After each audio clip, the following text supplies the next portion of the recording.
I still remember the exact sound my phone made that Tuesday night. Not loud, not dramatic, just the sound of everything changing at once. I'd poured myself a cup of Sanka and settled into the old oak chair by my kitchen window in Beaverdale, rain tapping softly against the glass. My right knee had been aching since lunch. At 61, my joints usually knew what the meteorologists hadn't announced yet. 3 days before your daughter's wedding, every message feels important. Then I read it. Dad, please don't ask about Chase's parents anymore. They won't be at the wedding. It's better if you don't meet them.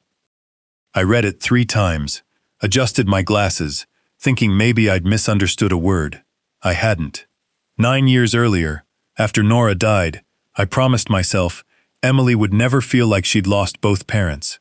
I worked overtime at the post office, cashed out vacation days, fixed my own roof, learned to braid hair badly from YouTube videos. I paid for braces, college, her first apartment deposit, the transmission on her Civic, half the wedding venue, the rehearsal dinner. And somehow, knowing who my future son-in-law's parents were had become too much to ask. I looked at Nora's picture by the fireplace, laughing in that blue sweater she always insisted wasn't flattering. You were wrong about that sweater, I said quietly. The room, of course, didn't answer. I typed back. Okay, just one word. No questions, no guilt, no argument. I set the phone face down. The silence that followed hurt more than the message itself. Emily called 30 minutes later. Her voice carried hesitation, not concern exactly. More like she was checking whether a problem had stayed contained. Chase's family has complicated history, she said. Everybody does, I answered. It's different, she said. I wasn't asking for medical records, I told her, trying to keep it light. I just figured parents usually meet before their kids get married. Another pause. You'll understand someday. I almost smiled. I hope so. She changed the subject fast, reminded me about dinner tomorrow, and hung up first, having never actually answered my question. The next evening I drove my old dented F-150 into West Des Moines, to a restaurant overlooking Jordan Creek, polished wood, hanging lights, servers who knew everyone's wine preference before they ordered it. Emily hugged me, looking happy and nervous, wearing Nora's smile. For a moment I forgot every uncomfortable text. Then Chase arrived, shaking my hand with both of his. Mr. Whitaker, call me Rob. I appreciate everything you've done for Emily. His smile was polished, the kind you practice in a mirror. Dinner stayed pleasant through appetizers, flower deliveries, Iowa weather, a commercial property deal that made everyone laugh. If a stranger had walked by, they'd have thought we were an ordinary family. Maybe that's why I chose that moment. I set down my fork. So, when do I finally get to meet your folks? Emily looked at Chase immediately, not naturally, automatically, like she'd been waiting for him to take the question off her hands. Rob, he said, calm as still water. My family has some old wounds. Emily understands them too. Then, leaning in just slightly, I hope you care enough about her not to dig into things that hurt people. Polite words, ugly meaning. He hadn't answered me. He'd turned my question into something selfish. I asked quietly, so they're definitely not coming. Emily answered before Chase could. No. Then she added the line that landed harder than she realized. They come from a different world. I frowned. What does that mean? She fumbled for the right words. I just don't want anything to get awkward. Awkward, such a harmless little word, except I knew exactly what she meant. She wasn't talking about Chase's parents anymore. She was talking about me, the retired postal supervisor, the man in the J.C. Penney jacket instead of Nordstrom, the man who still drove an old pickup whose knee stiffened when he stood up from dinner. For the first time since Nora died, I wondered if my daughter had started seeing me through someone else's eyes. I forced a smile. Well, I suppose we all want the day to go smoothly. Relief washed over both their faces. They thought the conversation was over. Driving home through Beaverdale, past kids on bicycles and porch lights glowing in the drizzle, I sat in my driveway a long time before going inside. Maybe I was being stubborn. Maybe Chase really did have family issues. Maybe Emily was just protecting everyone. I wanted to believe that. I truly did. Around 10 that night, my laptop chimed. The wedding planner had sent an early seating draft by mistake, meant for the bridal party. I almost closed it. Instead, I scrolled through the tables. Bridesmaids, groomsmen, Carol, my name. Then I stopped at table 4. 2 names. G. Mercer, M. Mercer. Not attending, not blank, 2 reserved seats. My heartbeat slowed instead of speeding up. That's always been my curse. When something feels terribly wrong, I go calm. I printed the chart, laid it beside my coffee cup, and read every line again. The planner hadn't marked them absent. Someone had assigned them seats, which meant someone had lied. I spoke quietly into the empty living room. Something's wrong, Nora, and I think our daughter is standing right in the middle of it. By morning, I'd almost talked myself out of it. Old habits from 36 years at the post office don't disappear just because the paycheck does.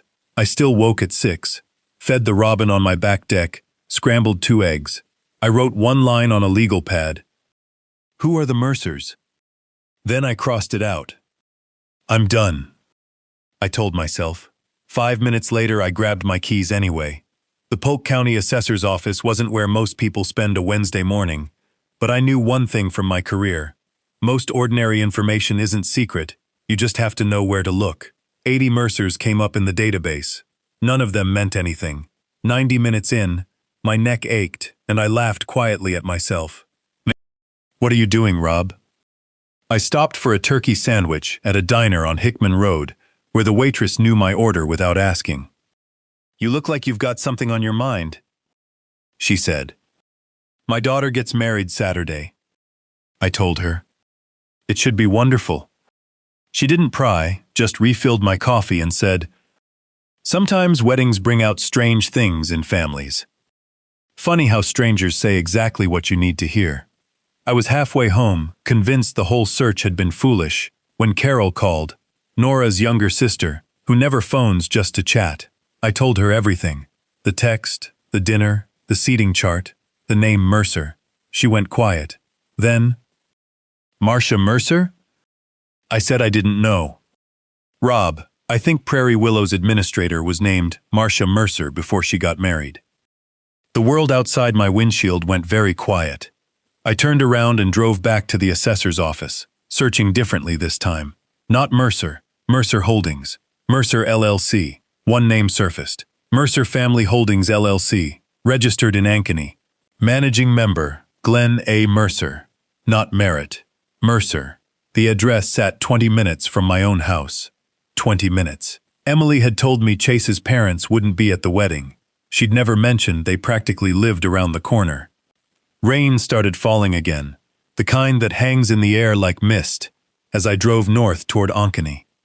I stopped at a convenience store for water and coffee, sat in the parking lot watching ordinary families load groceries into their cars, and told myself I was too old to be playing detective. Then I drove the last mile anyway. The neighborhood surprised me. Tree-lined streets, big brick homes, quiet wealth instead of flash. I parked across the street. 15 minutes passed with nothing. Then a black BMW pulled into the driveway. Chase got out. Emily got out beside him, laughing at something he'd said.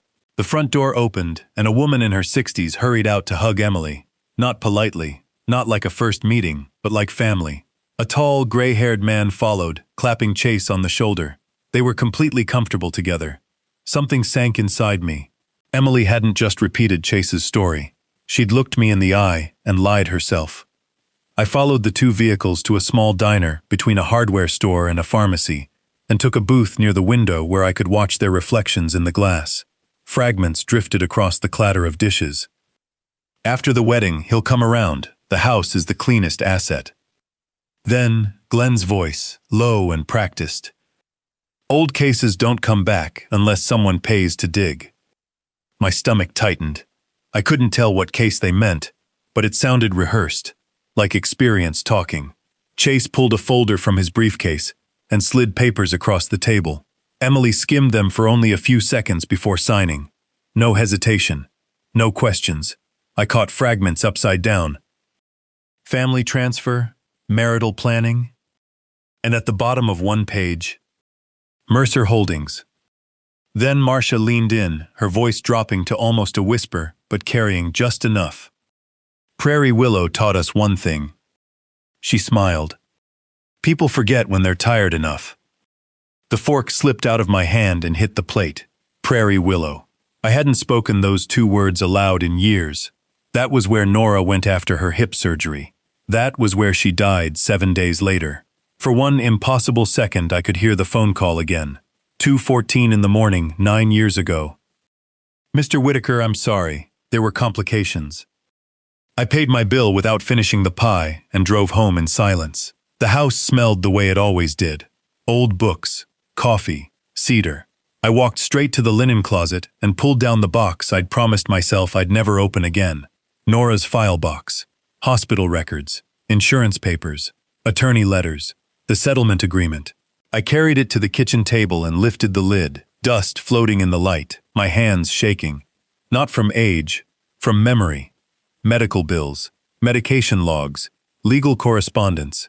Then, halfway down the stack, a faded internal memo, yellowed with age.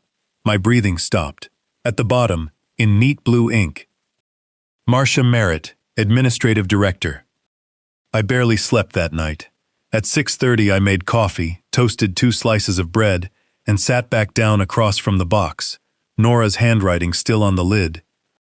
Medical insurance. Don't lose. Still organizing my life, I whispered, and opened it properly this time. By mid-morning, the kitchen table had disappeared under paper. Medication logs, incident reports, letters between lawyers. I remembered every meeting, every bill, every conversation that ended the same way.